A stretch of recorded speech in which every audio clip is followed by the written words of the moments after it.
up, TV, heat up. In front of the camera, what's going on, people, people? People, get ready. There's a train coming. Won't no ticket. Get on board, little children. Get on board, little children. Get on board, little children. The famous bus train got room for many of more. Okay, so look, y'all.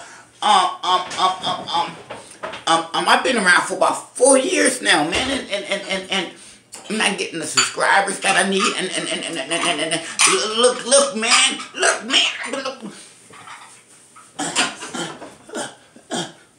I got comedy for you. I got physical activity. Get some. 1, 2, 3, 4, 5. I got educational people. Spell intelligent. INTELLIGENT. Hey, we got barefoot and pregnant in the kitchen. Hey, so what I'm saying here is, you can come in for your comedy. You can come in for your reality. You can come in for your check on law, which is no excuse if you're unaware of. So, I want to have a quick discussion about a particular topic. And they're calling it, it's called hip-hop culture right now. And I've seen the hip-hop culture open up a whole bunch of doors for a lot of different races to act and behave in ways that they've never behaved before. So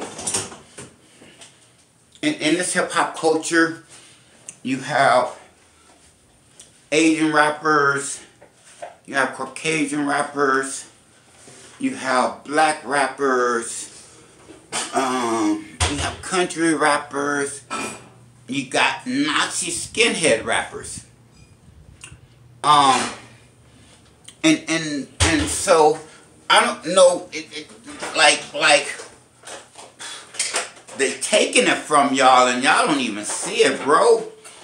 And who I mean is hip hop. And I disagree with a lot of these studio radio heads, these DJs that's getting on here and they're paid to support the trickeration and the taking of the hip hop culture from us. Remember, we had rock. Rock was a black culture that was started by black people, the Chuck Berrys, the Little Richards, and they weren't able to put their shit out on the radio.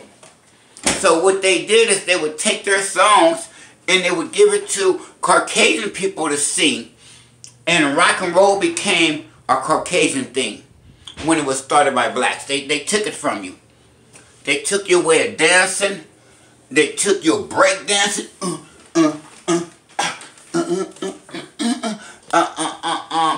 And now they're taking hip hop and they're calling hip hop a culture. And I've even seen people go as far as express that culture has nothing to do with race, but it's the area you identify with. What the? People that love their race keep their culture. Race and culture is so hand in hand. It's like booties and forks. They go together. What you mean? Okay, so let's get back to this hip-hop culture thing. So, you got everybody in hip-hop culture now. And remember, hip-hop is rap. Hip-hop is the subdivision name of rap, which identifies, you know, because at the time, and let's go 83, your Daw-Ha-Ha's, you know, the Rapper's Delight came about 86. So you were able to identify a black kid that was into the hip hop culture because of his break dancing pants and his parachute pants and everything that he wore. But before the culture, before hip-hop, which is rap, before the term hip-hop was rap, and rapping was expressing to the rest of the world as a black minority in America how we were being held down, what we saw, what we dealt with, how the police treat us, how there wasn't any food in the refrigerator, that some people was having wish sandwiches. I wish I had some meat to put on this sandwich. People was making peanut butter and syrup sandwiches, taking powdered milk and adding a teaspoon of sugar to it to make regular milk out of it so it would taste better than just powdered milk. Government cheese, the big blocks. When there were no Caucasian people in the hood. None. Nowhere. So rap started off as an expression of the anger that black people felt in their neighborhoods where they were ignored by their governments, where their schools were worse, where because the tax revenue for that district was lower, so their parks were sub-level. That's what hip-hop and rap started off to express themselves about what they were seeing. And then along with the rap came the dancing, and that brought along the hip-hop culture, which brought in a lot of different people, not hating, not saying that. And this is where I'm going with this, if you want to know.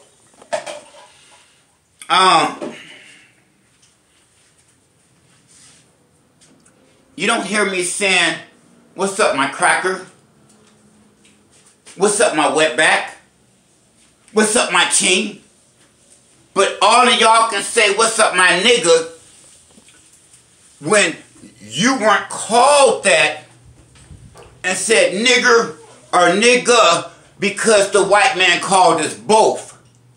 You weren't the one that was enslaved for no 400 years, that your testes were cut off, that your dome was, yeah, there's a whole bunch of civilizations that went through it. I understand the Homo sapiens species. I understand that we're conquerors, and to the conqueror goes the spoil. I get that. But no other race or nationality was enslaved for no 300-400 years. Their feet were cut off so they couldn't run away. Their penises cut off because they weren't allowed to breed. And then the breeding programs that were held. So it wasn't you. It wasn't your race that was called that as a belittlement. You weren't called a subhuman. So what we did is we took your word and we made it a term of endearment for ourselves among one another. But because of hip-hop, passes are being given to people to use the N-word. Nigga, nigga, nigga. Nigga, nigga. Lil Dicky. Nigga, nigga. The one where he comes out of his body, he's a black person, and oh, I have permission to say nigga. And on YouTube. And what's wrong with you niggas? Why you niggas allowing this, bro? So, all on YouTube, bro. I don't even use my mic. My son don't use his mic. He's 11.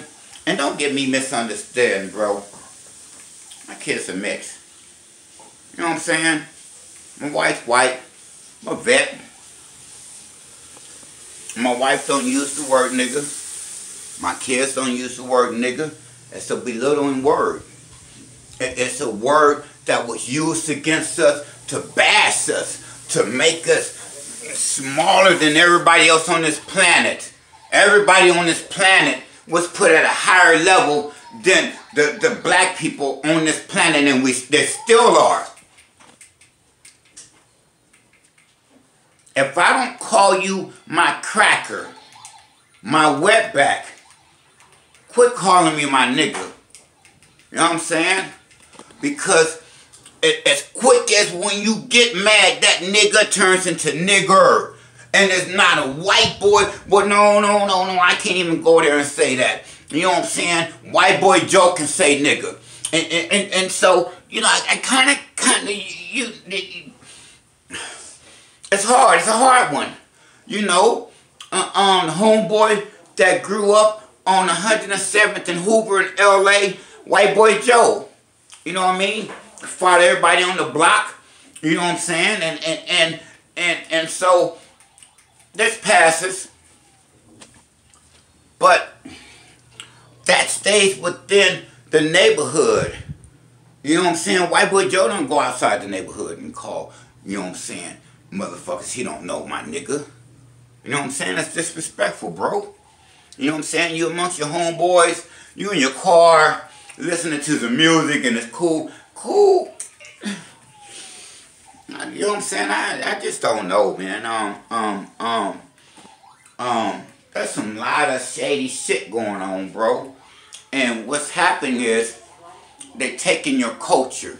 Culture belongs to a race that behaves a certain way based on the ethnicity. Just like you can tell my race based on, you know, my dialect.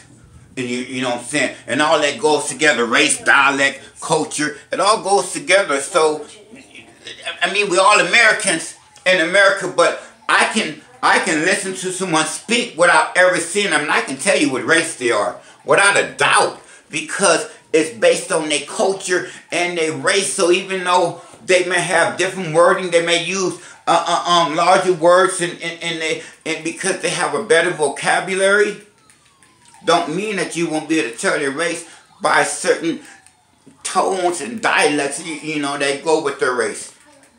So, what was this about? I think it needs to be spoken on, man. Leave my culture alone, bro. Y'all stole rock. You're not gonna steal rap. You know what I'm saying? What they're gonna do is they're gonna replace y'all, dumb motherfuckers. Excuse my language, but it pisses me off. You're cool. Dude, you can dance, you can rap, you sing like a motherfucker. Now they taking your shit, homeboy. You ain't the best breakdancer no more. They took your culture. You're not the best rapper no more. You're not the best singer no more. They taking your culture, homeboy. Next, they don't need you.